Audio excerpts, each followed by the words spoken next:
আসসালামু আলাইকুম ওরহমতুল্লাহি ওয়া আলহামদুলিল্লাহ ওয়াহদা ওয়াসসালাতু ওয়াসসালামু আলা মাল্লা নাবিয়া বা'দা ওয়া বা'দ। 1448 হিজরির 3রা মুহররম জুমার পরন্ত বিকেলে সবাইকে স্বাগত জানাচ্ছি আপনাদের প্রিয় চ্যানেল নেক্সাস টেলিভিশনের নিয়মিত আয়োজন ইসলামের জীবন বিধানে। আজকের পর্বে অতিথি হিসেবে আছেন বিশিষ্ট ইসলামী চিন্তাবিদ, গবেষক ও সম্মানিত খতিব, উত্তরা সেন্ট্রাল মসজিদ, ঢাকা, শাইখ ডক্টর রফিকুল ইসলাম মাদানী হাফিজাহুল্লাহ। আসসালামু আলাইকুম রহমতুল্লাহি ওয়া বারাকাতুহু। ওয়ালাইকুম আসসালাম রহমতুল্লাহ বারাকাতুহু। শেখ কেমন আছেন? জি আলহামদুলিল্লাহ, আপনি ভালো আছেন? আলহামদুলিল্লাহ, আমরা সবাই ভালো আছি। আপনাকে নেক্সাস পরিবারের পক্ষ থেকে স্বাগত জানাচ্ছি। ধন্যবাদ আপনাকে। ওয়াক প্রিয় দর্শক, আপনারাও সংযুক্ত হতে পারেন আমাদের সাথে। স্ক্রিনে প্রদর্শিত নম্বরটিতে ফোন কলের মাধ্যমে আপনাদের জীবন ঘনিষ্ঠ যে কোনো প্রশ্নের উত্তর জেনে নিতে পারেন শাইখের কাছ থেকে। পাশাপাশি সংযুক্ত হন আমাদের ফেসবুক পেজ নেক্সাস টেলিভিশন ইসলামিকে এবং সাবস্ক্রাইব করুন আমাদের YouTube channel Nexus television Islamic. প্রিয় দর্শক, মুমিন মাত্রই তার মনে একটা আকাঙ্ক্ষা থাকে সে বাইতুল্লাহ জিয়ারত করবে, আর বাইতুল্লাহ জিয়ারতের অন্যতম মাধ্যম হল হজ এবং উমরা। আল্লাহ সুবহানাহু ওয়া তাআলা সূরা বাকারার 196 নম্বর আয়াতে বলছেন, আউযু বিল্লাহি মিনাশ শাইতানির রাজিম ওয়া আতিম্মুল হাজ্জ ওয়াল উমরাতা লিল্লাহ। তোমরা আল্লাহর সন্তুষ্টির জন্য আল্লাহর উদ্দেশ্যে হজ এবং উমরা করো। এবং হজ এবং উমরার কিভাবে করব এবং কি কি করণীয় এবং কি কি বর্জনীয় আছে এ সম্পর্কে জানানোর জন্য রাসূলুল্লাহ সাল্লাল্লাহু আলাইহি ওয়াসাল্লাম বলেছেন, খুযু আন্নী মানাসিকাকুম, তোমরা আমার পক্ষ থেকে নিয়মাবলী বিধিবিধান জেনে নাও। আর এই সম্পর্কে জানার জন্যে আজকে আমরা শাইখের কাছে যাবো এই সম্পর্কে জানার জন্য ইনশাআল্লাহ। শাইখ, আজকে আলোচনার বিষয় উমরার মাসাইল সম্পর্কে। জি, উমরা ইসলামে কতটুকু গুরুত্বপূর্ণ বা কীভাবে শুরু করতে হয় সম্পর্কে যদি বলতেন। আলহামদুলিল্লাহ, আসসালাতু ওয়াসসালামু আলা রাসূলিল্লাহি ওয়া বা'দ। ভূমিকাতেই আপনি কোরআনিক আয়াতটি তেলাওয়াত করেছেন সুন্দর করে, ধন্যবাদ আপনাকে। ওয়া আতিম্মুল হাজ্জ ওয়াল উমরাতা লিল্লাহ, তোমরা আল্লাহর জন্যেই হজ এবং উমরা সম্পাদন করবে। নবী মুহাম্মদ রাসূলুল্লাহ সাল্লাল্লাহু আলাইহি ওয়াসাল্লাম বলছেন, তাবিউ বাইনাল হাজ্জ ওয়াল উমরা, তোমরা হজের পর হজ, উমরার পর উমরা করতে থাকবে। অন্য হাদিসে আবু হুরায়রা বর্ণনা করেছেন, বুখারী মুসলিমের সহিহ হাদিস, ক্বালা রাসূলুল্লাহ সাল্লাল্লাহু আলাইহি ওয়াসাল্লাম, আল হাজ্জুল আল উমরাতু ইলাল উমরা কাফফারাতুল লিমা বাইনাহুমা, এক উমরা থেকে আরেক উমরার মাঝের যে গুনাহগুলো হয় উমরার কারণে আল্লাহ সেই গুনাহগুলো মাফ করে দেন। আর হজ যদি মাকবুল হয় তাহলে তার প্রতিদান হলো জান্নাত। তো ধরুন, উমরা তো আর একদিন পর পর করার বিষয় নয়, 2 দিন পর পর করার বিষয় নয়। মানুষের জীবনের একান্ত কামনা বাসনা, জীবনে কেউ একটি উমরা করতে পারে, অধিকাংশ মানুষ তো তাও পারে না। জি। তো ধরুন একজন উমরা করলো 40 বছর আগে, আবার সুযোগ পেল 40 বছর পর। তো নবীজির হাদিসটি বলে দিচ্ছে 40 বছরের মাঝে তার যা গুনাহ হয়েছিল, এই যে 40 বছর পর যে উমরাটি করলো, উমরার মাধ্যমে গুনাহ মাফ হয়ে যাবে, গুনাহগুলো মাফ হয়ে যাবে। আল্লাহু আকবার। তাহলে এখানে আমরা দেখতে পাচ্ছি উমরার ফজিলত। দ্বিতীয়ত, উমরা যেটি এটিও হজ। জি, এটিও হজ। তো একটি হলো বড় হজ, আরেকটি হলো ছোট হজ। যেটি সিজনাল হজ সেটি হলো বড় হজ, এর জন্য সময় লাগে বেশি, কাজ বেশি। আর উমরার জন্য সময় কম, বছরের যে কোনো সময় করা যায়, কাজও কম। জি। তো উমরার ফরজ মোটামুটি 3টা। জি। 1 নম্বর হলো নিয়ত, জি, অথবা ইহরাম বাঁধা। জি। কেউ যদি মক্কায় হজ অথবা উমরা নিয়তে যেতে চায় তাহলে তাকে এই নিয়মটি ফলো করতে হবে, এবং এটি শুধুমাত্র মক্কা নগরীতে প্রবেশের জন্য, পৃথিবীর অন্য কোনো জায়গায় প্রবেশের জন্য এই বিধান নাই। সেটা হলো তাকে ইহরাম করে তারপরে ঢুকতে হবে। ইহরাম শব্দ থেকে কিন্তু শুনতে পাচ্ছেন এখানে হারাম শব্দ আছে। মানে একজন ব্যক্তি তার নিজের জন্য হারাম ঘোষণা করবে দুনিয়ার বহুবিধ কাজ, যা হালাল ছিল এইটা এই মুহূর্তে তার জন্য হারাম। যেমন ধরুন, আতর লাগানো শুধু হালাল নয়, সুন্নাহ, ঠিক না? আতর লাগাতে পারবেন না। নখ কাটা এটা শুধুমাত্র হালাল নয়, জেন্টালিটি, সুন্নাহ, নখ কাটতে পারবেন না। গোঁফ খাটো করা পারবেন না। এরকম বহুবিধ কাজ হারাম হয়। তো প্রথম যে ফরজটি উমরার জন্য অথবা হজের জন্য সেটি হলো মিকাতের পূর্বেই, মিকাত থেকে অথবা তার পূর্বেই ইহরাম বাঁধা। 3টা কাজ করলে ইহরাম হয়। 1 নম্বর ইহরামের পোশাক পরা। 2 নম্বর নিয়ত করা। নিয়ত মানে আমি উমরার নিয়ত করছি অথবা হজের নিয়ত করছি, এটা হলো 2। 3 নম্বর তালবিয়া পাঠ করা। তালবিয়া কাকে বলা হয়? তালবিয়া হলো লাব্বাইক আল্লাহুম্মা লাব্বাইক, লাব্বাইক লা শারীকা লাক লাব্বাইক, ইন্নাল হামদা ওয়ান নি'মাতা লাকা ওয়াল মুলকু লা শারীকা লাক। এই 3টা কাজের মাধ্যমে একজন মানুষের ইহরাম হয়। জি। কোনো ব্যক্তি যদি অজু করে কিবলামুখী হয়ে দাঁড়ায় তাহলে কিন্তু তার সালাত শুরু হয় না। যখন সে বলবে আল্লাহু আকবার তখন গিয়ে তার সালাত শুরু হবে। তাকবীরের সাথে শুরু হচ্ছে। জি, তাহলে অজুও লাগে, কিবলামুখী হতে হয়, আবার তাকবীরও পাঠ তাকবীরে তাহরিমাও লাগে। তাহলে 3টা যেরকম শুরু হচ্ছে ইহরামটা এরকম হয়। তো অতএব অনেকে মনে করে যে কাপড় পরলাম মানে ইহরাম করে ফেললাম না। জি। একজন এটা সাধারণ পোশাক হিসেবে পরতে পারে, অথবা ধরুন আমি উমরায় যাচ্ছি, বাসা থেকে এটা পরে ফেললাম, এখন আমি আতরও লাগাইতে পারি, অন্যান্য কাজকর্ম করতে পারি, কারণ আমি তো নিয়ত করি নাই। আরো শুনবেন ইনশাআল্লাহ। সে একজন দর্শকের যুক্ত করে নিচ্ছি। জি। আসসালামু আলাইকুম ওয়া রাহমাতুল্লাহ। ওয়ালাইকুম আসসালাম ওয়া রাহমাতুল্লাহ, জাযাকাল্লাহু খাইর। আরিফ চট্টগ্রাম থেকে বলছি। জি, ওয়াংফা জাযাকাল্লাহু খাইরান। ভাই প্রশ্নটি করুন। আমার প্রশ্ন হলো, কারোর পক্ষ থেকে তওয়াফ করতে পারবে কিনা? কে তাওয়াফ করতে পারবে কিনা? মনে করো কারোর নামে, কারোর পক্ষে আচ্ছা। তওয়াফ করতে পারবে কিনা? আচ্ছা, বুঝতে পেরেছি, জানবো আরেকটি ইনশাআল্লাহ। প্রশ্ন হলো আমার, জি। কোন জিকিরটা আমরা সবসময় করতে পারি? তাওয়াফের সময় কি পাঠ করবেন তাই তো? না না, কোন জিকিরটা আমরা সবসময় করতে পারি সাধারণভাবে? আচ্ছা, ঠিক আছে। জি, আমরা জানবো ইনশাআল্লাহ। ধন্যবাদ আপনাকে। আরেকজন দর্শক যুক্ত হয়েছেন। আসসালামু আলাইকুম ওয়া রাহমাতুল্লাহ। ওয়ালাইকুম সালাম। জি, প্রশ্নটি করুন। আমি ঢাকা থেকে বলতেছি। জি। তো মুহররম মাসে রোজা যে 2টা দিতে হয়, 9 তারিখ বা 9, 10, জি। 10, 11 যে কোনো। তো 9 তারিখ যে বৃহস্পতিবার, সেক্ষেত্রে আমরা রোজাটা কিভাবে দিব? আচ্ছা। আমরা বৃহস্পতিবার এই রোজাটাও তো দিতে হয়। আরেকটা প্রশ্ন হচ্ছে, আমার মানে মনে করেন কারো সন্তান নেই, তো স্বামী জীবিত থাকা অবস্থায়, জি। স্বামী জীবিত থাকা অবস্থায় তার বাড়ি ভিটা শুধু আছে, কিছু নাই, সেটা কি আমাকে লিখে দিতে পারবে? আচ্ছা, সুন্দর প্রশ্ন, আমরা জানবো ইনশাআল্লাহ। ধন্যবাদ আপনাকে। আরেকজন দর্শক আছেন আমাদের সাথে। আসসালামু আলাইকুম ওয়া রাহমাতুল্লাহ। ওয়ালাইকুম আসসালাম রহমতুল্লাহ। স্যার ধন্যবাদ আপনাকে এবং ধন্যবাদ সাহেব অতিথি ডক্টর রফিকুল ইসলাম মাদানী সাহেবকে। জি। প্রথম 3টে প্রশ্ন নেবেন দয়া করে সংক্ষিপ্ত। প্রথম প্রশ্ন হচ্ছে, যারা যুদ্ধের ময়দানে শহীদ হয় তারা তো শহীদ মর্যাদা পায়। জি। স্যার জানাবেন যে আর কি নেক আমল আছে যেটা করলে আমরা শহীদি মর্যাদা পাবো বা শহীদ হিসাবে মৃত্যুবরণ করতে শহীদের পারবো? মৃত্যু কিভাবে পাওয়া যায়? আচ্ছা, জি। আর 2 নম্বর হচ্ছে জুলুম করা। জি। জুলুমের কথা তো কোরআন শরীফে আসছে। তো জুলুমটা আলটিমেটাল নাকি? আমি একজনের ধমক দিলাম, একজনের গালি দিলাম, ওটাকে জুলুম হয় না? না, এর কোনো সীমা আছে যে এই পর্যায়ে গেলে তার জুলুমে পরিণত হবে? আচ্ছা। স্যার জানাবেন। আর 3 নম্বর প্রশ্নটা হচ্ছে দরুদের বিষয়। আমার এক আত্মীয় আছে, সে নামাজ পড়ে না, একবার যে পড়ে না তা না, নামাজ নিয়মিত পড়ে না, পড়ে না। তাই যাই হোক, সে একটা আমল করে 500 বার শোয়ার আগে সাল্লাল্লাহু আলাইহি সাল্লাম এই দরুদটা পড়ে শোয়ে। তা এই যে নামাজ পড়ে না, এর জন্য এই যে দরুদটা পড়ে, তার জন্য কি ফজিলত পাবে কিনা? আসসালামু আলাইকুম। ওয়ালাইকুম আসসালাম ওয়া রাহমাতুল্লাহ। খুব সুন্দর প্রশ্ন, আমরা জানবো ইনশাআল্লাহ। ধন্যবাদ আপনাকে।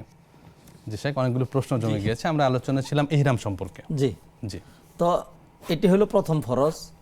এহরাম বাঁধার পর থেকে কতগুলো বিধিবিধান বর্তায়। এহরাম বাঁধার পর থেকে সবচেয়ে গুরুত্বপূর্ণ কাজ হলো বেশি বেশি তালবিয়া পড়া।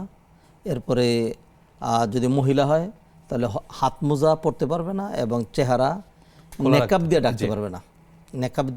নেকাব মানে যেটা টাইট করে বাঁধা হয়। জি। তবে যদি যুবতী মেয়ে হয় তাহলে তো তার পর্দাও করা লাগবে বেগানা মানুষের সামনে, তখন সে মাথা থেকে একটা উড়না ঢেলে দিবে, যা অথবা যখন মানুষ থাকবে না তখন সে পর্দা সরাই ফেলবে। এইভাবে মক্কায় চলে যাবে। মক্কায় যাওয়ার পরে তোয়াফ করতে হবে। 7টা চক্কর, 2 রাকাত সালাত, এর মাধ্যমে একটা তোয়াফ। কাবাঘরকে বাম দিকে রেখে হাজারে আসওয়াদের যে কোণ, এইখান থেকে বিসমিল্লাহ আল্লাহু আকবার বলে শুরু করবে। পারলে হাজার আসওয়াদ চুমু করবে, না পারলে হাত দিয়ে টাচ করে হাতে চুমু খাবে। আর যদি তা না পারে শুধু দূর থেকে ইঙ্গিত করবে 2 হাতে অথবা শুধু ডান হাতে ইঙ্গিত করবে বিসমিল্লাহ আল্লাহু আকবার। এবার সে তোয়াফ করতে শুরু করবে। তোয়াফ মানে ঘোরা। কাবাঘরকে বাম দিকে রেখে সে ঘুরবে। কোনো তোয়াফে নির্দিষ্ট কোনো দোয়া নাই। কোরআনের দোয়া, হাদিসের দোয়া, বাংলায় দোয়া, মনে মনে দোয়া, কোরআন তেলাওয়াত, আয়াতুল কুরসি, কুল হুয়াল্লাহু আহাদ, ইস্তেগফার, যাবতীয় যে কোনো কিছু পড়তে পারবে। তবে যেই কোণটা থেকে, কাবাঘরের 4টা কোণ, হাজার আসওয়াদের কোণ থেকে শুরু করেছে, এরপরে তৃতীয় যে কোণটা, এর আগের যে কোণটা রুকনি ইয়ামানি, ওটাকে বলা রুকনি ইয়ামানি। এই 2টা কোণের মাঝখানে যদি রব্বানা আতিনা ফিদ দুনিয়া হাসানা পড়ে তাহলে এটা ভালো, মুস্তাহাব। তবে যদি এটাও না পড়ে কোনো অসুবিধা নেই। এইভাবে 7টা তোয়াফ করার পরে প্রতিটা তোয়াফই শুরু করবে বিসমিল্লাহ আল্লাহু আকবার বলে। 7টা যখন শেষ হয়ে গেল তখন আর হাত তুলবে না। হাত তুলে এটা শুরু করা। এইবার বেরিয়ে গিয়ে মাকামে ইব্রাহিমকে মাঝখানে রেখে কাবাঘরের দিকে ফিরে 2 রাকাত নামাজ পড়বে। ওয়াত্তাখিদু মিন মাকামি ইব্রাহিমা মুসাল্লা, এটা পড়বে। এরপরে 2 রাকাত সালাত পড়বে, প্রথম রাকাতে কুল ইয়া আইয়ুহাল কাফিরুন, জি দ্বিতীয় রাকাতে কুল হুয়াল্লাহু আহাদ। আহাদ। পড়তে পারলে ভালো, মুস্তাহাব, আর না হয় যে কোনো সূরা দিয়ে পড়বে, পরে দোয়া করবে অথবা নামাজ পড়বে। এরপরে জমজমের পানি পান করবে, জি চলে যাবে সফা মারওয়ায়। সফাতে গিয়ে আবার কাবার দিকে মুখ করে আল্লাহু আকবার বলবে ইশারা করে 3 বার। এরপরে বলবে আবদা উ বিমা বাদা আল্লাহু বিহি, জি আল্লাহ যেখান থেকে শুরু করেছেন আমিও সেখান থেকে শুরু করছি, মানে সফা থেকে। জি ইন্নাস সফা, এই আয়াতটা তেলাওয়াত করবে, ইন্নাস সফা ওয়াল মারওয়াতা মিন শাআইরিল্লাহ ফামান হাজ্জাল বাইতা আও ইতামারা ফালা জুনাহা আলাইহি আন ইয়াতাওয়াফা বিহিমা ওয়া মান তাতাওয়া খায়রান ফা ইন্নাল্লাহা শাকিরুন আলিম। এই একটা দোয়া। 2 নম্বর পড়বে লা ইলাহা ইল্লাল্লাহু ওয়াহদাহু লা শারীকা লাহু লাহুল মুলকু ওয়া হামদুহু আলা কুল্লি শাইইন কাদির। 3 নম্বর লা ইলাহা ইল্লাল্লাহু ওয়াহদা আনজাজা ওয়াদা ওয়া নাসারা আবদা ওয়া হাজামাল আহজাব ওয়াহদা। জি এই 3টা দোয়া পড়ে এবার নিজে নিজে হাত তুলে দোয়া করবে আল্লাহর কাছে, করতে পারবে, জি করা মুস্তাহাব, করা জরুরি নয়। এরপরে হাঁটা দিবে মারওয়ার দিকে, জি মাঝখানে যেটা নিম্নবর্তী জায়গা ছিল উপত্যকা, জি হাজার আলাইহিস সালাম যেখানে দৌড়িয়েছিলেন ওখানে চিহ্ন দেওয়া আছে, সবুজ সবুজ লাইটিং করা আছে, এখানে একটু দৌড়ের মতো করে পার হবে। আর যে কোনো দোয়া করতে থাকবে। মারওয়া পাহাড়ে গিয়ে সেম আগের মতো কাজ করবে। সফা থেকে মারওয়া পর্যন্ত গেলে এক সাই, এক চক্কর। জি জি, আবার মারওয়া থেকে সফাতে আসলে আরেক সাই, জি এরপরে আবার মারওয়াতে গেলে আরেক সাই, সফাতে আসলে আরেক সাই, এইভাবে সপ্তমটা শেষ হবে মারওয়াতে। জি জি, তাহলে তার সকল কাজ শেষ হয়ে গেল উমরার। এইবার তিনি মাথা মুন্ডন করবেন অথবা চুল ছোটো করবেন। আর মহিলা হলে চুল বেনি করা অবস্থায় জি বেনির থেকে 1 কর পরিমাণ জি নিজে অথবা তার স্বামী অথবা নিজে কেউ যদি কেটে দেয় তাইলে সে হালাল হয়ে গেল। এইভাবে উমরার কাজ সম্পাদন হয়ে যায়। উমরায় মানে কাজকর্ম কম, অল্প একটু, তবে দূর দেশ থেকে যেতে হয়, ইহরাম করতে হয়, অনেক টাকা খরচ করতে হয়, ভিড়ের মধ্যে করতে হয়, কষ্ট আছে। তো এইটুকুন কাজ করলে আল্লাহ সুবহানাহু ওয়া তাআলা তার নিয়ত, তার ইচ্ছা, তার দোয়ার উপরে তার সমস্ত গুনাহগুলো মাফ করে দেবেন। জাযাকাল্লাহু খাইরান। খুব সংক্ষিপ্ত সময়ের মধ্যে বিস্তারিতভাবে বর্ণনাটা আমরা পেয়েছি। আল্লাহ সুবহানাহু ওয়া তাআলা আমাদের সবাইকে বেশি বেশি হজ এবং উমরা করার তৌফিক দান করুন। আল্লাহুম্মা আমিন। সেখানে আমরা প্রশ্ন তুলে যাচ্ছি। আমাদের এক ভাই প্রথমে জানতে চেয়েছেন যে একজনের তাওয়াফকে অন্য কারো পক্ষ থেকে করা যায় কিনা। শারীরিক ইবাদত কখনোই অন্যের পক্ষ থেকে হয় না, শুধু তোয়াফ যেটা শারীরিক ইবাদত। মক্কায় যারা আছে তারাও কিন্তু তোয়াফ করে, জি হ্যাঁ, কাবাতে ঢুকেই 7টা চক্কর দিল, 2 রাকাত নামাজ পড়লো, এটা হলো শারীরিক ইবাদত। যেমন আমরা আমাদের বাসার পাশের মসজিদে গিয়ে নামাজ পড়ে আসি, এটা আমার বাবা অসুস্থ, তো বাবা ঠিক আছে আপনি থাকেন, আপনার পক্ষ থেকে নামাজটা আমি পড়ে আসি, সুযোগ আছে? না, হবে না। নাই। শারীরিক ইবাদত, অথবা আপনি অসুস্থ, আপনার রোজাটা আমি রেখে দেই, রাখার উপায় আছে? না। নাই। অর্থনৈতিক ইবাদত যেটি, সেটি বদলি চলে। যেমন উমরা একটা অর্থনৈতিক ইবাদত, এটার জন্য দূর দেশ থেকে যেতে হয়, অনেক টাকা খরচ হয়, আরেকজনের বদলি উমরা করা যাবে। কিন্তু শুধু তওয়াফ যেটা, সেটার জন্য তো এক্সট্রা কোনো আলাদা মানে নতুন কোনো ইবাদত না। জি অতএব অন্য কারো পক্ষ থেকে তওয়াফ নয়, অন্য কারো নিয়তে তওয়াফ নয়, জি। বরং তওয়াফ করবেন তিনি তার নিজের পক্ষ থেকেই, আর তওয়াফের মধ্যে তিনি দোয়া করবেন সবার জন্য। আর প্রয়োজনে অন্য কারো হেল্প নিতে পারে, যেমনটা হুইল চেয়ারের ব্যবস্থাপনা বা অন্যান্য উন্নত ব্যবস্থাপনা রেখেছেন সরকার। হ্যাঁ, না, কেউ যদি দুর্বল হয় জি, জি। তাহলে সে অন্য কারো হেল্প নিতে পারে, অথবা এখন তো ইলেকট্রিক গাড়ির ব্যবস্থা আছে, সেখানে বাইক আছে, এই ধরনের আপনি বসে সুন্দর মতো ধরে রাখলেন, মানে সুন্দর, অ্যাক্সিডেন্ট হওয়ার কোনো সম্ভাবনা নেই, ওইভাবেই প্রোগ্রাম করা, ভাড়া নিতে হয়, ওইভাবে ঘুরে আসলেন। অতএব এইভাবে করতে হবে, কিন্তু কারো পক্ষ থেকে হবে না। অথবা ধরুন একজন দেশে রয়ে গেছেন, যিনি গিয়েছেন, তার মনের খুব আকুতি যে আমার মায়ের পক্ষ থেকে একটা তওয়াফ করি না, আপনি আপনার মায়ের জন্য পূর্ণাঙ্গ একটা উমরা করতে পারবেন, পূর্ণাঙ্গ একটা হজ করতে পারবেন, কিন্তু আংশিক যেটি তোয়াফ সেটা করতে পারবেন না। কারণ তোয়াফের আরেকটা সংজ্ঞা হলো, তোয়াফ মানে হলো সালাত। জি, নবীজি হাদিসে বলেছেন তোয়াফ হলো সালাত। তবে এই সালাতের মধ্যে দর্শক যুক্ত করে নি। জি, আসসালামু আলাইকুম রাহমাতুল্লাহ। আসসালামু আলাইকুম। জি, শুনতে পাচ্ছি আপনাকে। জি, আমরা যে নামাজটা পড়ি, হ্যাঁ, আমি সুবহানা রাব্বিয়াল আলা থেকে মানে 5 বার 7 বার ইচ্ছে করলে পড়তে পারবো নাকি? আচ্ছা, আরেকটি বিষয় হচ্ছে যে আমি যে আব্বা আমার জন্য দোয়া করি, রব্বির হামহুমা কামা রাব্বায়ানি সগীরা, এটা কিরকম হবে?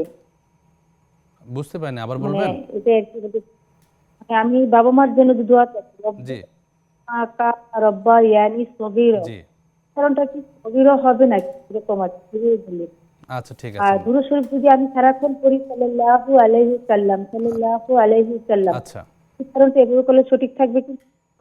আমি আমার নবীর দুরূদের সওয়াব পাবো না? আমি সারাক্ষণই মনে মনে বলে পড়ি আর কি। জি, আপনার প্রশ্নটা সাল্লাল্লাহু বুঝতে আলাইহি পেরেছি, আমরা সাল্লাম। জানবো ইনশাআল্লাহ শেখের কাছ থেকে। ধন্যবাদ আপনাকে। জি শেখ, আমরা পরের প্রশ্নে যাচ্ছি। জি। আমাদের ভাই জানতে চেয়েছেন কোন জিকিরটি সর্বোত্তম বা সবসময় পড়া যায়? জিকির একটা নফল ইবাদত, নবীজি বেশি বেশি জিকির করতে বলেছেন। কোরআনে আল্লাহ বলেছেন ফাজকুরুনি আযকুরকুম, তোমরা আমাকে স্মরণ করবে আমি তোমাদেরকে স্মরণ করব। জিকির, উত্তম জিকির চারটা, সুবহানাল্লাহ, আলহামদুলিল্লাহ, লা ইলাহা ইল্লাল্লাহ, আল্লাহু আকবার। আরেকটা জিকির আছে, এটা অনেক ভালো, ইস্তাগফিরু রাব্বাকুম ইন্নাহু কানা গাফফারা, শুধু আস্তাগফিরুল্লাহ আস্তাগফিরুল্লাহ আস্তাগফিরুল্লাহ। অতএব এর যে কোনটা, সুবহানাল্লাহ সুবহানাল্লাহ আলহামদুলিল্লাহ, লা ইলাহা ইল্লাল্লাহ, আল্লাহু আকবার, আস্তাগফিরুল্লাহ, যে কোনটা ভালো লাগে সেটা করবেন, অথবা চারটা মিলিয়ে করবেন, অথবা কোরআন তেলাওয়াত হলো সর্বোত্তম জিকির। জি। আল্লাহ কোরআনে বলছেন ইন্না নাহনু নাযালনা নাযালনা যিকরা ওয়া ইন্না লাহু লাহাফিজুন, আমি জিকির নাজিল করেছি। জিকির মানে কোরআন, তো কোরআন তেলাওয়াত। অন্য হাদিসে নবীজি বলে দিয়েছেন আফদালুল ইবাদাতি বাদাল ফরিয়দাতি তিলাওয়াতুল কোরআন, ফরজ সালাতের পরে সবচেয়ে উত্তম ইবাদত কোরআন তেলাওয়াত করা। কোরআন তেলাওয়াত তো জিকির। আল্লাযীনা আমানু ওয়া তাতমাইন্নু কুলুবুহুম বিযিকরিল্লাহ, যারা ঈমানদার, they must have their mental satisfaction by the recitation of the Quran. হ্যাঁ, অতএব কোরআন তেলাওয়াত করার সবচেয়ে উত্তম জিকির। জাযাকাল্লাহ খাইরান। পরের প্রশ্ন যাব একটা বিরতির পর। জি। প্রিয় দর্শক, উপভোগ করছেন আপনাদের প্রিয় অনুষ্ঠান বেকমেস বিস্কিটস নিবেদিত ইসলামের জীবন বিধান। সময় হলো প্রথম বিরতিতে যাবার, ফিরছি অল্প সময় পরে, থাকুন নেক্সাসের সাথে। আসসালামু আলাইকুম। প্রিয় দর্শক, বিরতির পর আবারও স্বাগত জানাচ্ছি আপনাদের প্রিয় অনুষ্ঠান বেকমেস বিস্কিটস নিবেদিত ইসলামের জীবন বিধানে। আজকের পর্বে অতিথির আসন অলঙ্কৃত করেছেন বিশিষ্ট ইসলামী চিন্তাবিদ, গবেষক শাইখ ডক্টর রফিকুল ইসলাম মাদানী হাফিজাহুল্লাহ। শেখ, বিরতির পর আবারও স্বাগত জানাচ্ছি। আমরা পরের প্রশ্নে যাচ্ছি। আমাদের এক বোন জানতে চেয়েছেন যে এবারের আশুরা যে সিয়াম আমাদের আগামী 25 এবং 26শে জুন, অর্থাৎ বৃহস্পতি এবং শুক্রবার পড়ছে, এক্ষেত্রে বৃহস্পতিবার তো আলাদা একটা সুন্নাহসম্মত সিয়াম ছিল, এতে কোনো অসুবিধা হবে কিনা, বা দুইটা সওয়াব কি পাওয়া যাবে? জি, দুটো নফল যদি কখনো একসাথে হয় তাহলে দুটোই তিনি পেয়ে যাবেন একসাথে। যেমন শাওয়ালের রোজা, সেক্ষেত্রে কেউ যদি সোমবার বৃহস্পতিবারে রাখে তাহলে শাওয়ালেরটাও হবে, আবার এই কি সোমবার বৃহস্পতিবারে হবে, তবে ফরজটা ঢুকানো যাবে না। জি। যেমন কারো যদি রমজানের রোজা কাজা থাকে, সে মনে করে যে কাজা রোজাটা আমি সোমবারে রাখি সোমবারের ফজিলত পাওয়ার জন্য, সেটা হবে না। সেটা আলাদা আলাদা করা লাগবে। অতএব বৃহস্পতিবারের যেই সিয়াম, এটা ফজিলত তিনি পেয়ে যাবেন। অন্যদিকে শুক্রবার দিন তো রোজা রাখা নিষেধ। জি। কিন্তু যেহেতু এটা আশুরা, সেই জন্য সেই নিষেধটা থাকবে, বলবৎ থাকবে না। জি। প্রসঙ্গক্রম বলে দিচ্ছি, আশুরার যে সিয়াম, মুহররমের যে সিয়াম, সেটা 5 রকম। আচ্ছা। একটা হলো পুরো মাসের রোজা, কারণ নবী যে হাদিসে বলছেন আফদালুস সিয়াম বাদাল ফরিদাতি শাহরুল্লাহিল মুহররম। অতএব মুহররম মাসে 1 দিন 2 দিন 4 দিন 5 দিন 8 দিন 10 দিন যা পারেন রাখলেন, এটা একটা। আর আশুরার রোজা হলো 4 রকম। জি। সবচেয়ে উত্তম হলো 9-10 দলিলের কারণে, যেহেতু নবী বলছেন লাইন আশতাফিল কাবিল লা সুমান্না তাসা। জি। আর না হয় 10-11 এই বছরের হিসাবে শুক্র এবং শনি। জি। আর 3 নাম্বার হলো 9-10-11 সুমু ইয়াওমান ক্বাবলাহু ওয়া ইয়াওমান বাদাহু। 4 নাম্বার হলো শুধু 10 তারিখ। জি। তারা অক্ষম তাদের জন্য। 26 তারিখ। জি। কেউ যদি শুধু না ইচ্ছা করে, কেউ যদি মনে করে যে আমি পারবো না, অথবা আমার ব্যস্ততা আছে, শুধু একটাই রাখলাম, জি, শুধু 10 তারিখে যদি রাখে, তবু তিনি এই ফজিলতটা পেয়ে যাবেন। জাস্ট ওই যে আলাদা একটা মুস্তাহাব, সেটি পাচ্ছেন না, কিন্তু 1 বছরের গুনাহ মাফের যে ফজিলত, সেটা একদিন রাখলেও পাবেন ইনশাআল্লাহ। ইনশাআল্লাহ। চমৎকার করে বললেন শেখ, সবগুলো বিষয় আশা করি বোনের স্পষ্ট হয়েছে। শেখ, পরের প্রশ্ন, বোন জানতে চেয়েছেন যে এক স্ত্রী নিঃসন্তান, তো ওই স্ত্রীকে স্বামী কি তার জীবিত অবস্থায় দান করে যেতে পারবে কিনা? মিরাসের যে বিষয়টা, সেটা আল্লাহ সুবহানাহু ওয়া তাআলা পুঙ্খানুপুঙ্খ কোরআনে ডিটেইলস করে দিয়েছেন, এবং এইটা মানতে আমরা বাধ্য। সম্পদের মালিক আমি, আপনি না। সম্পদের ব্যবহারের মালিকানা আমাকে দেওয়া হয়েছে। তো সেইখানে যদি নিঃসন্তান থাকে, তাহলে তো স্ত্রী এমনি বেশি পাচ্ছে, 4 ভাগের 1 ভাগ তিনি পেয়ে যাচ্ছেন। তো সম্পদ যত বেশি হোক তার 4 ভাগের 1 ভাগ, যত কমই হোক তার 4 ভাগের 1 ভাগ। কেউ যদি মনে করে যেহেতু আমি নিঃসন্তান, অতএব সম্পূর্ণ সম্পত্তিটা আমি আমার স্ত্রীকে দিয়ে যেতে চাই, তো তার স্ত্রী কি আজীবন থাকবে নাকি সেও মারা যাবে? সেও মারা যাবে। তাহলে কেন এটা দিতে হবে? জি। এই দেওয়ার মানেটাই হলো যে আমার সম্পত্তির জন্য আমার ভাইয়েরা অন্য আত্মীয় স্বজন যেন না পায়। তাহলে এই যে আপনি আরেকজনকে বঞ্চিত করে একজনকে দিয়ে দিলেন, এটার আলটিমেট রেজাল্ট চিরস্থায়ী জাহান্নাম। নাউজুবিল্লাহ। এটা আমি এইভাবে বললাম, এটা আমার পক্ষ থেকে তো নয়, আল্লাহ বলছেন শুনেন, তিলকা হুদুদুল্লাহ, মিরাজ বন্টন করার পর বলেন এটা হলো বেঁধে দেওয়ার সীমারেখা। জি, আল্লাহর সীমারেখা। হ্যাঁ, ওয়া মান ইউতি'ল্লাহ ওয়া রাসূলাহু ইদখিলহু জান্নাতিন তাজরি মিন তাহতিহা আল-আনহারু খালিদিনা ফিহা ওয়া যালিকাল ফাওজুল আযীম। জি যারা এটাকে মেনে চলবে আল্লাহ সুবহানাহু ওয়া তাআলা তাদেরকে জান্নাতে ঢুকাবেন। জি ওয়া মান ইয়াসিল্লাহ ওয়া রাসূলাহু ওয়া ইয়াতাআদ্দা হুদুদাহু, আর যারা সেক্ষেত্রে আল্লাহ এবং রাসূলের অবাধ্য হবে অবাধ্যচরণ করবে এবং সীমা অতিক্রম করবে, সীমা লঙ্ঘন করবে। ইউদখিলহু নারান খালিদান ফিহা, আল্লাহ নাউযুবিল্লাহ। চিরস্থায়ীভাবে জাহান্নামে ঢুকাবেন।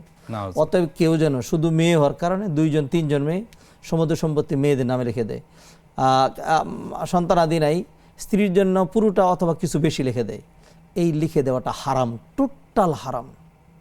হ্যাঁ, কেউ যদি মনে করে যে আমি মারা যাওয়ার পরে আমার ছেলেমেয়েরা বিবাদ করতে পারে, সমস্যা হইতে পারে, শরীরদের সাথে ঝামেলা আছে, আমি লিখে দেব, তাহলে তিনি তার জীবন সায়ান্নে এসে এইভাবে লিখে দিতে পারবেন, জায়েজ রয়েছে, জি যেইভাবে আল্লাহ বলেছেন, অর্থাৎ ছেলেকে 2 টাকা, মেয়েকে 1 টাকা। জি এরকম করতে পারবে না যে আমি লিখে দিচ্ছি, মেয়ে ছেলে সমান করে লিখে দিচ্ছি, না, তা পারবেন না।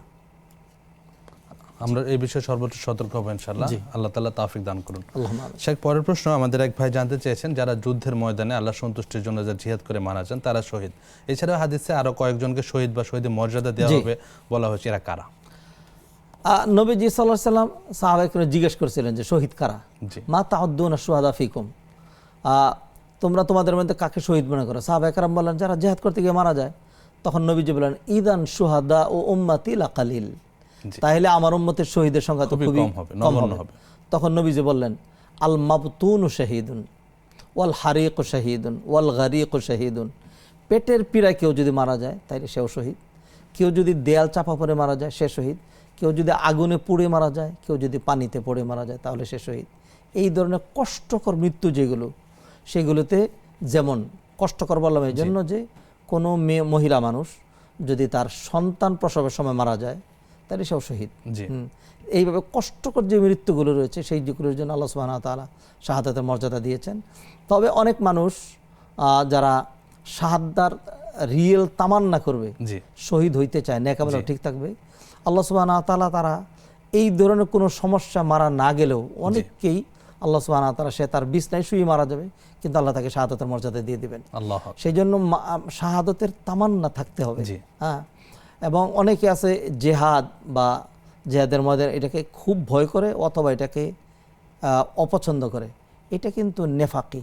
জি নবীজি বলছেন মান মাতা ওয়ালাম ইয়াগজু ওয়ালাম ইউহাদ্দিস বিহি নাফসাহু মাতা আলা শুআবাতি মিনান নিফাক, যে ব্যক্তি মারা গেল জেহাদ করলো না জিহাদের তামান্না আর করলো জেহাদের না। তামান্নাও করলো না, সে মুনাফিকি নিয়ে মৃত্যুবরণ করলো।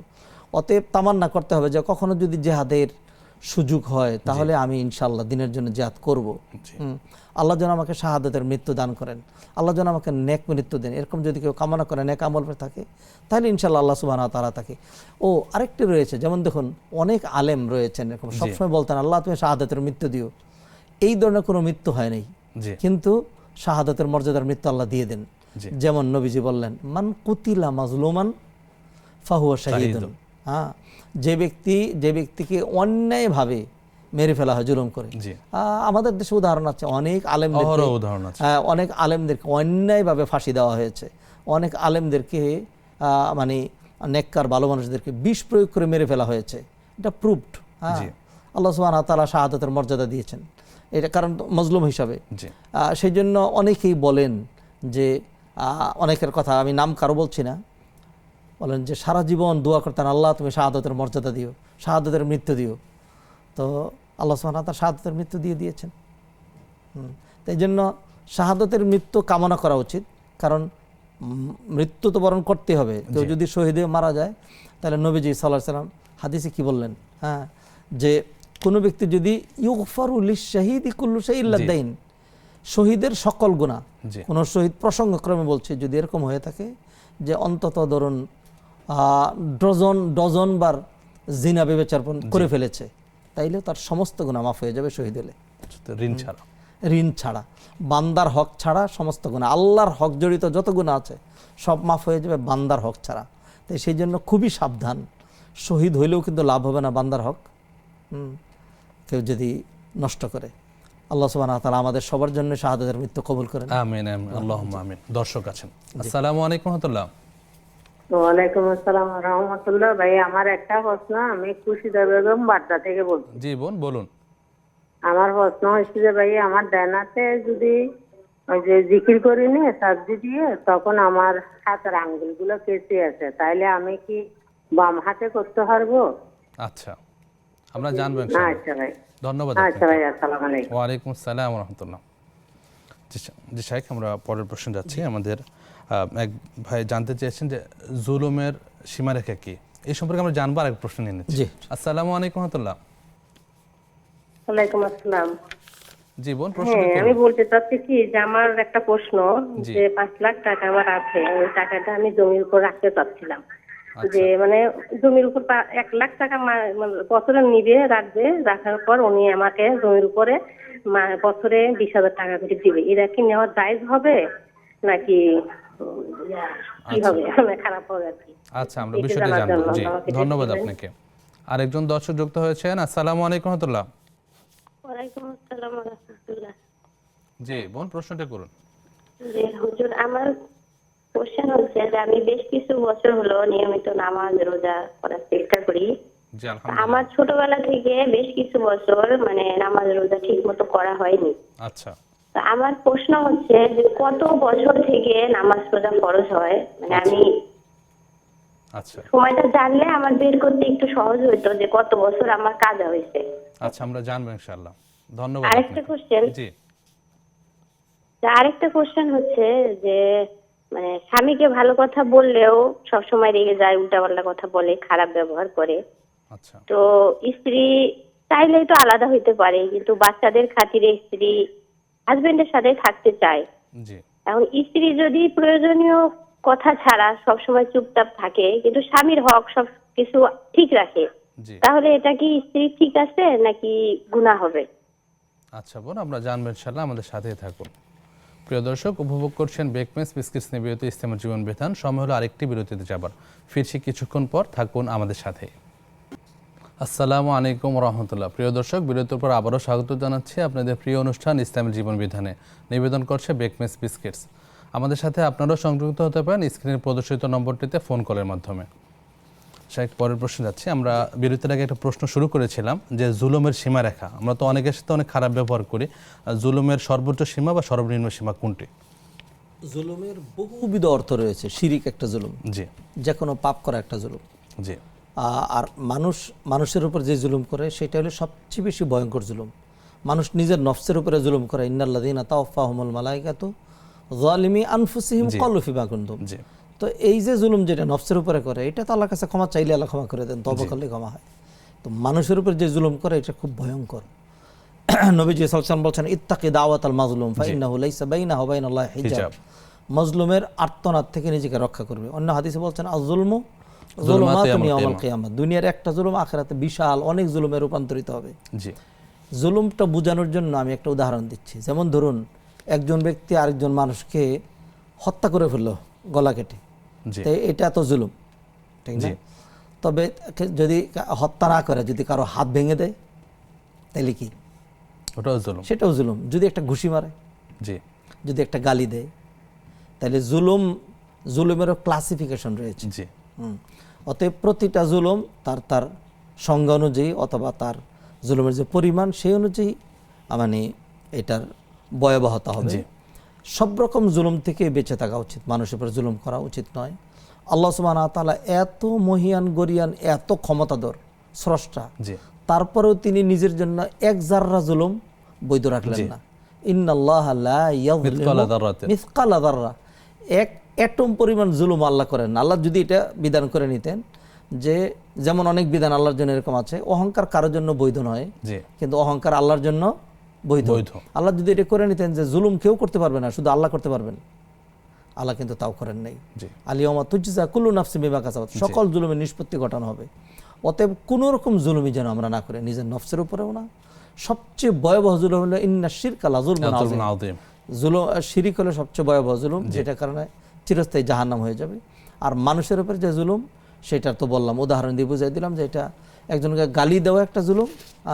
আর আমরা যেহেতু মানুষ, একেবারে কোনো রকম ত্রুটি বিচ্যুতি হবে না এটা তো না, আমাদের হয়। তো সেখান থেকে নিয়মিত আল্লাহ ব্যবস্থা রেখেছেন, তওবা করতে হবে। 5 ওয়াক্ত সালাতের যে ব্যবস্থা, এটার মাধ্যমে যে ছোট্ট ছোট্ট জুলুম, যেটি ধরুন একজনকে হয়তো একটা ধমক দিলেন, যেমন তিনি বলেছেন, এই ধরনের যেই ছোট ছোট জুলুমগুলো এইগুলো নেক আমলের মাধ্যমে মাফ হয়ে যাবে ইনশাআল্লাহ। ইনশাআল্লাহ। জাযাকাল্লাহ খাইরান। শেখ, পরের প্রশ্ন আমাদের ভাই জানতে চেয়েছেন যে এক ব্যক্তি নিয়মিত নামাজ পড়ে না, রোজা নিয়মিত রাখে না, কিন্তু সে নিয়মিত 500 বার দরুদ পড়ে, এই আমলটি কিরূপ? কোনো ব্যক্তি যদি ফরজ না করে নফলকে গুরুত্ব দেয়, তার উদাহরণ হলো ওই ব্যক্তির মতো যে নাকি একটা খরস্রোতা নদী পার হওয়ার জন্য একটা নৌকা দিয়ে পার হচ্ছে, তা পার হওয়ার জন্য সে সুন্দর দামি পাল তুলে দিয়েছে নৌকার, তবে নৌকার যে তলা ভাঙ্গা সেদিকে খবর নেই। যখন নৌকা চলতে শুরু করবে, যতই চলবে ততই সে মাছ নদীতে ডুবে মারা যাবে। অথবা আরেকটি উদাহরণ দিতে খারাপ দেখা যায়, তবু দিচ্ছি বোঝানোর জন্য, সেটা হলো যে কোনো ব্যক্তি যদি পরিধেয় বস্ত্র খুলে মাথায় পাগড়ি বাঁধে, তার যে অবস্থা হবে, একজন মনে করলো যে পাগড়ি বাঁধা তো ভালো, তা এখন পাগড়ি তো তার নাই, তিনি লুঙ্গিটা খুলে পাগড়ি বাঁধলেন, তিনি কাজটা ভালো করলেন না খারাপ করলেন? খুবই খারাপ। তো এই উদাহরণটা যেন এই ভাই ওনাকে শুনিয়ে দেন, যিনি মনে করেন যে সলাৎ পড়ি না কিন্তু দুরুদ পড়ি। দুরুদ পড়া ভালো নিঃসন্দেহে, কিন্তু সলাৎ না পড়ে অন্য কিছু না করে তিনি দুরুদ পড়তে থাকলেন, বেশি 500 বার করে দুরুদ পড়েন, নামাজ রোজা করেন না। হ্যাঁ, তার উদাহরণ এরকম। উচিত হলো ফরজ ঠিক রাখার পরে 10 বারও যদি পারেন, অস্তিত্ব ঠিক রাখা। জি, অস্তিত্ব ঠিক। আল্লাহ তাআলা শরীরকে বোঝার তৌফিক দান করুন। শেখ, পরের প্রশ্ন আমাদের এক বোন জানতে চেয়েছেন যে ওনার রুকুর তাসবিহগুলি বেশি বেশি পরিমাণ করতে ভালো লাগে, 5 বার 7 বার বা আরো বেশি, এতে কোনো অসুবিধা হবে কিনা? সিজদা নবীজি সাল্লাল্লাহু আলাইহি ওয়াসাল্লাম বলছেন কাসরাতুস সুজুদ এবং ইতালাতুস সুজুদ, বেশি সিজদা, লম্বা সিজদা দিয়ে নবীজিকে সহযোগিতা করার জন্য। জি, হ্যাঁ, তো নবীজির সাথে কেউ যদি জান্নাতে যেতে চায়, এক সাহাবী এরকম প্রশ্ন করেছিলেন। বেশি বেশি সেজদা দেওয়া, লম্বা করে সেজদা দেওয়া, এটা মানে সবচেয়ে উত্তম কাজের একটা। আকরাবু মা ইয়াকুনুল আবদু মির রাব্বিহি ওয়া সাজিদ ফাকসিরু ফীহি মিনাদ দুআ।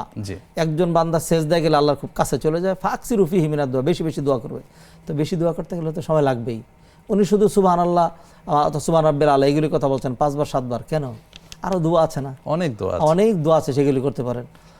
সুবহান কুদ্দুস রব্বুল মালাইকাতি ওয়ার রূহ, সুবহানা যিল জাবারুত ওয়াল মালাকুত ওয়াল কিবরিয়া ওয়াল আযমা, সুবহানাকাল্লাহুম্মা রাব্বানা ওয়া বিহামদিকা আল্লাহুম্মা অনেক বেশি বার পড়তে নফল। আল্লাহুম্মা বা'id বাইনি ওয়া বাইনা খাতায়া কামা বা'adta বাইনাল মাশরিক ওয়াল মাগরিব, আল্লাহুম্মা নাক্কিনি মিনাদ দুনুবি ওয়াল খাতায়া কামা ইউনাক্কা সাওবুল আবিয়াদু মিনাদ দানাস।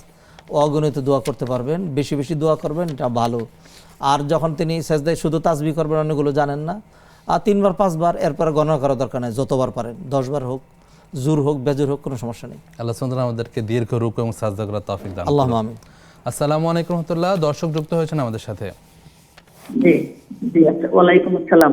জি, প্রশ্নটি হুজুর, আমার কয়েকটা প্রশ্ন আছে, যদি একটু কাইন্ডলি নিতেন। জি, অবশ্যই। প্রথম প্রশ্ন হইলো, আমার ছেলে 1.5 মাস আগে মারা গেছে। ইন্না লিল্লাহি ওয়া ইন্না ইলাইহি রাজিউন। আর ছবিটা, মানে দাফন কাফনের যে ছবিটা, এটা কি আমি মোবাইলে রাখতে পারবো, রাখতে দেখতে পারবো? দাফন কাফনের পরে যে ছবিটা রাখতে পারবো নি, দেখতে পারবো নি?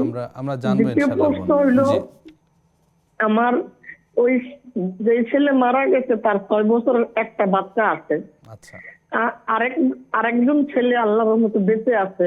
এখন আমার যা সম্পদ আছে, 2 ছেলে থাকলে তো 2 ছেলে সমান পাইতো, এখন তো এক ছেলে মারা গেল, একটা সন্তান রাখা, এমনকি আমি ওই সন্তানের অর্ধেক আর আমার ছেলের অর্ধেক আমি লেখা দিয়ে যাইতে পারবো?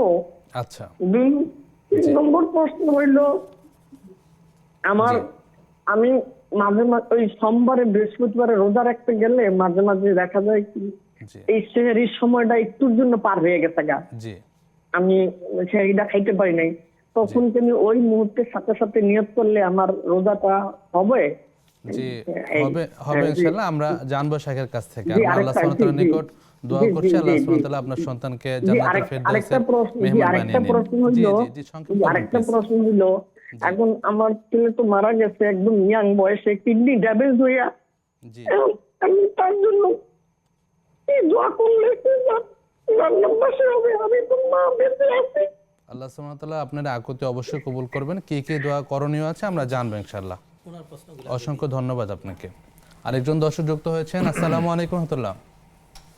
ওয়ালাইকুম আসসালাম। হুজুর, জি, আমার কোনো ছেলে মেয়ে নাই। আচ্ছা। তা আমার যে আমার হাজবেন্ড মারা গেছে, আচ্ছা, যে আমার কিছু যেই হোক যেটুকু অংশ পাবো, এইটা কি আমার সব ছেলে মেয়েদের নামে উইল বলে লেখা যেতে পারবো যে আমার মৃত্যুর পর যেন আমার ভাই বোনেরা না পায়, আমার সব ছেলে মেয়েরা এই সম্পদ পায়। এটা আচ্ছা। কি ঠিক হবে? আচ্ছা বোন, অন্য কোনো প্রশ্ন আছে? জি না, আমরা জানবো ইনশাআল্লাহ। অসংখ্য ধন্যবাদ আপনাকে। জি শাইখ, আমরা পরের প্রশ্নে যাচ্ছি। জি, আমাদের বোনের দ্বিতীয় প্রশ্ন ছিল যে মা বাবার জন্য যে দোয়া রব্বির হামহুমা কামা রব্বায়ানি সগীরা, এর পাশাপাশি অন্য কোনো দোয়া আছে কিনা, এই দোয়াগুলি সলাতে পড়া যাবে কিনা? জি, রব্বির হামহুমা কামা রব্বায়ানি সগীরা দোয়া ঠিক আছে, এটা আল্লাহ শিখানো দোয়া। রব্বানা গফিরলি ওয়া লিওয়ালিদাইয়া ওয়া লিমান দাখালা বাইতি মুমিনা ওয়া লিল মুমিনিনা ওয়াল মুমিনাত। জি, রব্বানা গফিরলি ওয়া লিওয়ালিদাইয়া ওয়া লিল মুমিনিনা ইয়াওমা ইয়াকুমুল হিসাব। তো এইভাবে অসংখ্য দোয়া আছে, করতে পারবেন, যে কোনো দোয়াগুলো করতে পারবেন। জাযাকাল্লাহ খায়ের। শাইখ, পরের প্রশ্ন ছিল যে দরুদ হিসেবে সাল্লাল্লাহু আলাইহি ওয়াসাল্লাম বোন অনেক বেশি পরিমাণে পড়েন, এতে কোনো অসুবিধা আছে কিনা বা এটা দরুদ হিসেবে গণ্য হবে কিনা? দুরুদের অনেক স্ট্রাকচার আছে, বড় বড় দুরুদ। সবচেয়ে উত্তম দুরুদ হলো সালাতে আমরা যেগুলো পড়ি, দুরুদ ইব্রাহিমি, আল্লাহুম্মা সাল্লি আলা মুহাম্মদ, অথবা শুধু কেউ যদি বলে আল্লাহুম্মা সাল্লি আলাইহি, আল্লাহুম্মা বারিক আলাইহি, আল্লাহুম্মা সাল্লি আলা মুহাম্মদ, আল্লাহুম্মা বারিক আলা মুহাম্মদ, অথবা সাল্লাল্লাহু আলাইহি ওয়াসাল্লাম, যেরকম বললেন অসুবিধা নেই। দরুদের সংক্ষিপ্ত স্ট্রাকচার যেগুলো, সেগুলো যদি পড়েন তবু অসুবিধা নেই, জায়েজ আছে। জাযাকাল্লাহ খায়ের শাইখ। পরের প্রশ্ন, আমাদের বোন একটু আগে জানতে চাইলেন যে ওনার সন্তান 1.5 মাস আগে মারা গিয়েছেন, তো উনি কি ওনার সন্তানের যে ছবিগুলি মোবাইলে সংরক্ষিত আছে বা অন্য কোথাও সংরক্ষিত আছে রাখতে পারবেন কিনা? দেখুন, ছবি নিয়ে যে বক্তব্য সেটা হলো যে ছবি যেটা অঙ্কিত ছবি, হাতে করা অথবা কোনো কিছু দিয়ে, মাটি দিয়ে, পাথর দিয়ে বানানো যেটা, সেটা সরাসরি ছবির ব্যাপারে যেই ধমকি আসছে সেটার উপরে। তবে যন্ত্রের মাধ্যমে, আধুনিক ক্যামেরা, মোবাইল, এইগুলির মাধ্যমে যেই ছবি করা হয়, এই ছবি নিয়ে ওলামাদের ইখতিলাফ রয়েছে। জি, অনেকেই বলছেন যে এটা হলো মানুষের আয়নায় যে ছবিটা দেখে সেটার উন্নত সংস্করণ। আমি যদি আয়নার সামনে যাই তাহলে ওইখানে যেটি দেখা যাচ্ছে সেটিকে আমার মতোই আরেকটা মানুষ না, না, এটা আমারই প্রতিবিম্ব, ঠিক না? তো এখন আধুনিক সিস্টেমে যেটা করা হয়েছে যে এইটাকেই ধরে রেখে দিয়েছে। যদি আপনারা দলিল দিয়েছেন, যদি এটা জায়েজ না হয় তাহলে আয়নার সামনে দাঁড়ালে যে ছবিটা আসে এটাও জায়েজ নাই, অথচ আয়না দেখা কি আছে, জায়েজ আছে। তাই সেই জন্য আমি যেই পরামর্শটা দিব এটা একান্তই আবেগেরও বিষয়, আবার সেখানে হালাল হারামতো লাগবে। তিনি ছবিগুলো যেন বের করে টানিয়ে যেন না রাখেন, ছবি যেন ঘরে শোভা না পায়। কারণ নবীজি সাল্লাল্লাহু আলাইহি ওয়াসাল্লাম বলছেন যেই ঘরে ছবি থাকে এবং লা তাদখুলুল মালাইকাতু বাইতান ফিহি কালবুন আও তাসাবির, যেই ঘরে ছবি এবং কুকুর থাকে সেই ঘরে রহমতের ফেরেশতা প্রবেশ করে না। অতএব ছবি যেগুলি, যদি আপনার ছবি থাকে তাহলে সেটা অ্যালবামের ভিতরে থাকবে, ঢাকা থাকবে। মোবাইলের ভিতরে যেটি আছে সেটা ঢাকা থাকলো, ওনার যখন খুব মনে চায় তখন যদি বের করে দেখেন, দেখতে পারবেন। আবার এখন আশা করি ইনশাআল্লাহ গুনাহ হবে না, ইনশাআল্লাহ। তবে এটা যেন বাদায়া ঝুলায় না রাখে। জি, আল্লাহ সুবহানাহু ওয়া তাআলা শরীরটা বোঝার তৌফিক দান করুন। পরের প্রশ্নে যাব বিরতির পর। প্রিয় দর্শক, উপভোগ করছেন আপনাদের প্রিয় অনুষ্ঠান বেকমেস বিস্কিটস নিবেদিত ইসলামের জীবন বিধান। সময় হলো সর্বশেষ বিরতিতে যাবার, ফিরছি কিছুক্ষণ পর, থাকুন আমাদের সাথে।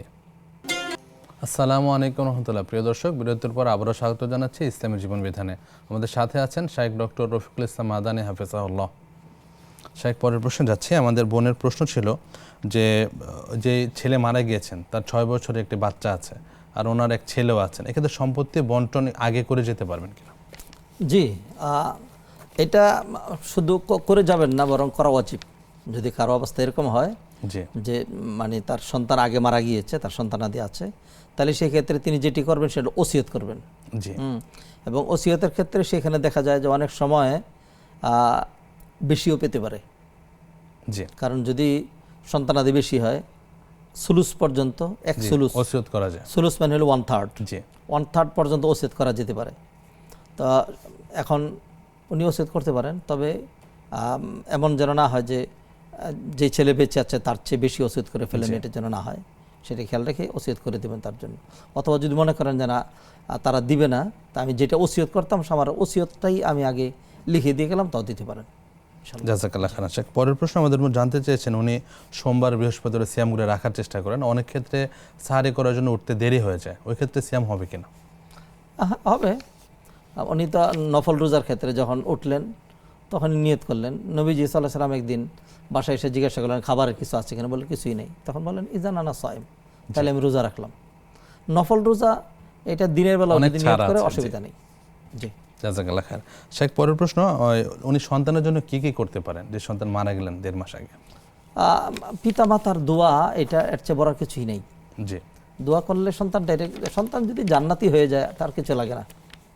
দোয়া করবেন বেশি বেশি করে, আর সাধ্য অনুযায়ী দান সদাকা করতে পারেন, বিশেষ করে সন্তানের জন্য সদাকা জারিয়া করতে পারেন। জি, সদাকা জারিয়া মানে যেখানে কোটি কোটি টাকা লাগে তাও না, ধরুন যদি সাধ্য থাকে, কোথাও মসজিদ হচ্ছে কিছু ইট দিয়ে দিলেন, কিছু টাকা দিয়ে দিলেন, মাদ্রাসা হচ্ছে, হসপিটাল হচ্ছে, সেখানে একটু কন্ট্রিবিউশন করলেন, এই কাজগুলো তিনি করতে পারেন। অথবা কোরআন কিতাব কিনে দিতে পারেন যেগুলো মানুষ পড়বে, অথবা কোথাও নলকূপের ব্যবস্থা নেই, একটু পানির ব্যবস্থা করে দিলেন ছেলের জন্য। অথবা যারা এলমেদিন শিক্ষা করে এমন একটা বাচ্চার যদি দায়িত্ব নেয়, তার পড়াশোনা খরচ দিয়ে দেয়, তাহলে এই বাচ্চা জীবন ভর যত কাজ করবে সব পাবে। সদাকা জারি এটা বেশি ভালো। জি, আল্লাহ সুবহানাহু ওয়া তাআলা তাওফিক দান করুন।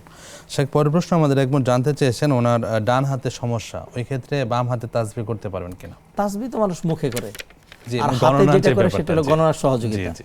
তো গণনার সহযোগিতা যদি কাউ সুবিধার্থে মানে এমনিই হাত ব্যথা হয়ে গেছে অথবা আমি শোয়ার সুবিধা হয়েছে, বাম হাতে যদি করে কোনো অসুবিধা নেই, জি, জায়েজ আছে। বারাকাল্লাহ ফিক। শেখ, পরের প্রশ্ন আমাদের এক বোন জানতে চেয়েছেন যে স্বামীকে ভালো কথা বললো শুনে না, কিন্তু সন্তানের দিকে তাকে স্বামীর আনুগত্য করা লাগে বা আনুগত্য করতে হচ্ছে। এই ক্ষেত্রে স্বামীর জন্য কি করণীয় আছে, আর বোন যদি কষ্ট সহ্য করেন এই ক্ষেত্রে উনি সওয়াব পাবেন কিনা? প্রথমে যেটি বলছি সেটি হলো একজন স্বামীর জন্য এটা করা উচিত নয়, জায়েজ নাই। জি, কারণ কোরআনে বলছেন আশিরুহুন্না বিল মারুফ, জি, তোমরা স্ত্রীদের সাথে ভালো ভাবে জীবনযাপন করবে। স্বামী স্ত্রী একজন আরেকজনের সম্পর্ক। স্ত্রী খারাপ করবে না তাই বলে কি স্বামী খারাপ করবে নাকি? না, উভয়ই উভয়ের জন্য। জি, এটি খেয়াল রাখতে হবে। আর যদি স্বামী অত্যাচারী হয়, জুলুম করে, এরপরে স্ত্রী ধৈর্য ধারণ করেন, তাহলে এটার জন্য স্ত্রী সওয়াব পাবেন। কারণ হলো আল্লাহ ইন্নাল্লাহ লা ইউযিউ আজরা মান আহসানা আমালা, যে কোনো ব্যক্তি এতটুকু ভালো করবে। একজন বোন তার কলিজাটা খানখান হয়ে যাচ্ছে, তার স্বামী তার সাথে দুর্ব্যবহার করে, সওয়াব পাবেন না? নিশ্চয়ই তিনি সওয়াব পাবেন। আর তিনি তো বলেছেন যে এরপরে তিনি স্বামীর যে অধিকার রাইট সেগুলি নষ্ট করেন না। হয়তো একটু মানে তার সাথে প্রয়োজনের বাহিরে কথাটা আর বলেন না, যেটা স্বামী স্ত্রী হইলে হয়তো খুশ গল্প করতেন, সেটা হয়তো হয় না। আমি বরং আরেকটি পরামর্শ দিতে পারি, সেটা হলো যে আপনি আপনার দিক থেকে ভালোবাসা বাড়িয়ে দেন। ভালোবাসা দিয়ে এমন অনেক কিছু হয় যেটি অন্যভাবে হয় না। তাহলে একটা পর্যায়ে সে তার নিজের ভুল বুঝতে পারবে, পরে হয়তো সে অনুতপ্ত হতে পারে। সেজন্য আপনার দিক থেকে আপনি ভালোবাসা বাড়িয়ে দেন। আল্লাহ সুবহানাহু ওয়া তাআলা তাদের মধ্যে দাম্পত্য সম্পর্কে আরো বারাকা দান করুন। জি, আসসালামু আলাইকুম ওয়া রাহমাতুল্লাহ। কে আছেন আমাদের সাথে? ওয়ালাইকুম আসসালাম ওয়া রাহমাতুল্লাহি ওয়া বারাকাতুহু। জি বোন, প্রশ্নটি করুন। প্রশ্নটি হলো যে জুলুমের বিষয়ে যে হুজুর শ্রদ্ধেয় বলছিলেন, সেক্ষেত্রে আমার আব্বার কথা মনে হলো। মানে আমার আব্বা রিসেন্টলি মারা গেছে, আজকে 3 মাস হলো। তো আমার আব্বা যখন তার একটা ছোটখাটো বাসা, আমার আব্বার সাথে চাকরি করতেন, খুব সৎ ছিল আমার বাবা, আলহামদুলিল্লাহ। তো আমার আব্বু মারা গেছে, তো আমার আব্বা একটা ছোট বাসা ছিল, সেই বাসাটা একজনে ভাড়া নেওয়ার পর লোকটা আর ভাড়া দেয় না, মানে সে একটু মানে সন্ত্রাসী টাইপের। আমার আব্বা যখন জানতে পারে তখন তাকে মানে উঠানোর চেষ্টা করে, কিন্তু সে উঠে না, গায়ে জুড়ে থাকে। আর আমার আব্বা তো সস্তার মানুষ ছিলেন, তো উনি যখন পরে এই বাসাটা নিয়ে আমার আব্বাকে প্রায় 2-3 বছর যাবত সে ভাড়াই দেয় না। তো আমার আব্বা তখন তার নামে একটা কেস নিল, কেস করে সে টাকা খেয়ে সে মনে করলেন মানে সেই তার পক্ষে নিয়ে যায়। তো আমার আব্বা অনেক টাকা করতো, আল্লাহ কিন্তু তার অনেক মানে বিশ্বাস ছিল। তো আমার আব্বা অনেক জুলুম করছে, খেয়ে না খেয়ে আমার আব্বা দেখা গেছে যে সেটাও ভালোই খেতে মানে উঠে যদি খাওয়াইছে, তারও আত্মসাৎ করছে আমার আব্বা সত্যি। কিন্তু আমার আব্বা শেষ কিন্তু সেটাকে তো পায়নি। তারপরে এখন তো আমার আব্বা মারাই গেল, কিন্তু মারা যাওয়া অবস্থা বলতে আব্বা মানে বলতো ইনশাআল্লাহ আমি তো সৎ মানুষ, আল্লাহ আমাকে অবশ্যই পাওয়া দিব, হাসরের ময়দানে হয়তো ওই পায়ে জবাব দেবো, আমার তো ছায়া থাকে। এখন তো আমরা এসে এখন আল্লাহর কাছে দোয়া করে দেন, আল্লাহ আমাদেরকে মিলাই দেন। আমরা দোয়া করছি আল্লাহ সুবহানাহু ওয়া তাআলা আপনাদের পরিস্থিতির উন্নতি দান করুন, আল্লাহ তাআলা সবকিছু সহজ করে দিন। আমরা মূল প্রশ্নটাই কি বোন? আচ্ছা, ধন্যবাদ আপনাকে। আমরা শেখের কাছ থেকে শুনবো। জি শেখ, পরের প্রশ্নে আমরা আসছি। আমাদের বোন জানতে চেয়েছেন যে আগে নিয়মিত সালাত এবং সিয়াম আদায় করতেন না, এক্ষেত্রে ফরজ মানে সালাত কখন থেকে ফরজ হয়, আর উনি আগে যে সালাত এবং সিয়াম ছেড়েছেন এক্ষেত্রে করণীয় কি ওনার? দেখুন, সালাত ফরজ হয় প্রাপ্ত বয়স্ক হওয়া থেকে, ম্যাচুরিটি অথবা যেটাকে আরবিতে বলে বালেগ হওয়া। জি, তো সেটি তো বয়সের তারতম্য রয়েছে, ছেলেরা একটু দেরিতে হয়, মেয়েরা তুলনামূলক একটু আগে হয়। মোটামুটি 12 বছরের মধ্যে আমাদের দেশের মেয়েরা প্রাপ্তবয়স্কা হয়ে যায়, আর ছেলেরা 14-14-র মধ্যে। এমন নয় যেটা ম্যাচুরিটির বয়স ধরা হয়েছে 18 বছর, এটা নয়। জি। অতএব মেয়েদের মেনস্ট্রুয়েশন যেদিন শুরু হয় সেদিন থেকে সে প্রাপ্তবয়স্ক। ছেলেদের ক্ষেত্রেও এরকম কিছু চিহ্ন রয়েছে। তখন থেকেই সালাত সিয়াম ফরজ। যদি সেটা অগণিত হয়ে থাকে অনেক বছর, তাহলে সেটির জন্য পরামর্শ হলে তিনি খালিস নিয়ে তওবা করবেন। জি। আর যদি খুব কম হয়, কাউন্টেবল, তাহলে সেগুলো কাজা করে নেবেন। আচ্ছা। কারণ হলো কাউন্টেবল এবং অনেক বেশি, এই দুইয়ের মাঝখানে পার্থক্য আছে। যদি কাউকে বলা হয় ধরুন যে আজীবনের নামাজগুলো আবার কাজা করা লাগবে, যেমনটি আমাদের দেশের ওলামায়ে কেরাম সাধারণত বলে থাকেন যে এখন থেকে সালাত আদায় করবেন আর পিছনেগুলো ধীরে ধীরে কাজা করতে হবে সবগুলো। তো কোনো ব্যক্তি যদি 60 বছর বয়সে সালাত আদায় শুরু করে, তাহলে তার 60 বছরের মধ্যে ধরুন 45 বছরের, এখন তার শরীরের যে অবস্থা, অথবা কেউ তো 70 বছরও শুরু করতে পারেন। এই কথাটা বলা মানে সে বলবে যে এমনিও মরছি আর অমনিও মরছি, অতএব আগেও পড়ি নাই এখনও পড়বো না। ফলে কিন্তু তার জন্য ক্ষতির আশঙ্কাটাই বেশি। তাকে যে আশ্বস্ত করতে হবে সেটা হলো আপনি এখন থেকে নিয়মিত পড়ুন, আর পিছনের গুলো খালেস নিয়ে তো তওবা করুন। তওবা করলে মাফ হয়ে যায়। তা মাফ হয়ে গেলে কি সেটা লাগে? I give you just an example. ধরুন আপনার থেকে আমি 5 লক্ষ টাকা ধার নিয়েছিলাম, এখন কোনোভাবেই আর দিতে পারলাম না, পারছি না, সাধ্য নাই। তখন বললাম যে আমি ক্ষমা চাই, আমাকে ক্ষমা করে দেন। আপনি বললেন ঠিক আছে, আপনি যেহেতু পারলেন না, অবস্থা খারাপ হয়ে গেছে, ব্যবসা মার খেয়েছেন, আচ্ছা মাফ করে দিলাম। তো এই যে আপনি আমাকে 5 লক্ষ টাকা মাফ করে দিলেন, এই টাকাগুলি কত কিস্তিতে দিব আপনাকে? আমি দেওয়া লাগবে না। তাহলে মানুষকে যেটা ক্ষমা করে দেয় সেটা দেওয়া লাগে না। তওবা করলে আল্লাহ সুবহানাহু ওয়া তাআলা মাফ করে দেন। নবীজি বলছেন আত্তাইবু মিনায যামবি কামা লা যামবা লাহু। আল্লাহ বললেন ওয়াতুবু ইলাল্লাহি জামিআন ইস্তাগফিরু রাব্বাকুম সুম্মা তুবু ইলাইহি। তো তওবা করলে সব মাফ হয়ে যায়। বনী ইসরাইল 1 লোক 99টা 100টা হত্যা করার পরে ক্ষমা পেয়েছে। তাহলে 1 লোক তওবা করলেন, তার নামাজ মাফ হয়ে গেল। এখন যদি বলি না সেটা ফরজ আবার আদায় করা লাগবে, তাহলে যদি মাফও হয়ে থাকে আবার আদায় করা লাগবে, এটার মানেটা কি? কন্ট্রাডিকশন। তো সেজন্য আমরা যে পরামর্শটা দিই সেটা হলো সালাত যদি কাউন্টেবল কাজা হয়, 1 ওয়াক্ত 2 ওয়াক্ত, সফরে গিয়েছিলাম গত মাসে 3 ওয়াক্ত, এটা কাজা করে নেবেন এবং তওবা করবেন। আর যদি অগণিত হয় তাহলে খালেস নিয়ে তওবা করবেন, বারবার তওবা করবেন, আশা করি আল্লাহ মাফ করে দিবেন ইনশাআল্লাহ। আর নফল পড়বেন, আল্লাহ সুবহানাহু ওয়া তাআলা বেশি নফল ইবাদত বানানোর তৌফিক দান করুন। আচ্ছা, শেষ প্রশ্ন আমাদের, সর্বশেষ বোন জানতে চাইলেন যে ওনার বাবা মারা গিয়েছেন, কিন্তু যাকে বাসা ভাড়া দেওয়া হয়ে গেছিল তিনি ভাড়া ফেরত দিচ্ছেন না, এক্ষেত্রে করণীয় কি ওনার? কেউ যদি জুলুম করে, দুনিয়ায় আমাদের দেশের যে আইনের ব্যবস্থা, যেহেতু মানবরচিত আইন, এটার ত্রুটি 100তে 100টা না, 100তে 1000 ত্রুটি। এইখানে এই বিচার ব্যবস্থার দ্বারস্থ হয়ে লাভ হয় না, মানুষ আরও বিড়ম্বনার শিকার হয়।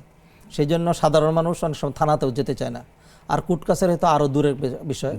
আমি নিজে আল্লাহর কাছে মানে শয়তান থেকে যেরকম পানা চাই, সাপ থেকে যেরকম পানা চাই, কোর্ট কাছারি আইন আদালত থেকে এরকম পানা চাই।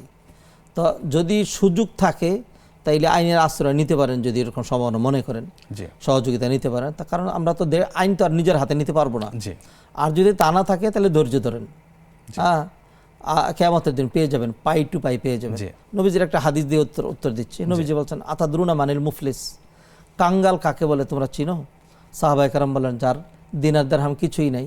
নবীজি বললেন না, কিয়ামতের কাঙ্গালের কথা বলেছি। ওই কাঙ্গাল হলো ওই ব্যক্তি যে পাহাড় পরিমাণ নেক আমল নিয়ে হাজির হবে, কিন্তু কিয়ামতের দিন পাওনাদাররা আসতে থাকবে, তাদেরকে দিয়ে দেওয়া হবে। এরপরে আরও পাওনাদার আসবে, তখন তার গুনাহ চাপানো হবে। তো পাহাড় পরিমাণ নেক আমল নিয়ে গিয়েছিল, সব মানুষকে দিয়ে দিতে হলো, আর পাহাড় পরিমাণ গুনাহ মানুষ থেকে নিতে হলো।